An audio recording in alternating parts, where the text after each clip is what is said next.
श्रावण आणि नागपंचमी याच्या मागे खरंच काही वैज्ञानिक कारण आहे की ट्रॅडिशन, प्रथा आणि फक्त मूर्तीपूजा?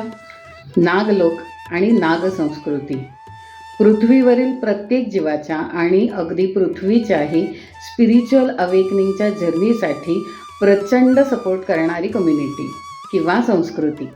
पृथ्वीखाली असलेल्या नागलोकाबद्दल श्रीपाद श्री वल्लभ चरित्रामृतात आपल्याला उल्लेख मिळतो. तसंच महाअवतार बाबाजी यांची भगिनी माताजी यांनी सुद्धा त्यांची कर्मभूमी म्हणून तेच क्षेत्र निवडल्याचं सांगितलं जातं.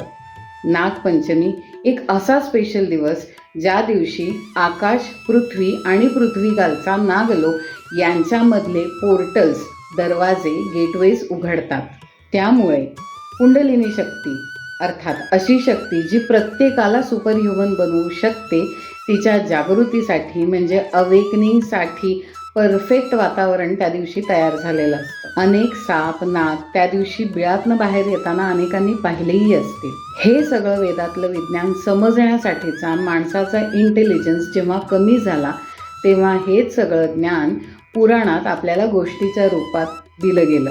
त्यामुळे मूर्तीपूजा, दूध हा प्रकार वैदिक नसला तरी पौराणिक आहे. मग यावर्षी नागपंचमी खऱ्या अर्थाने साजरी करणार ना? निसर्गामध्ये मेडिटेशन अर्थात ध्यान करून, आणि त्या दिवशी पृथ्वीवर वाढलेला जलतत्वाचा प्रभाव आपल्या सगळ्यांना नक्कीच मदत करेल.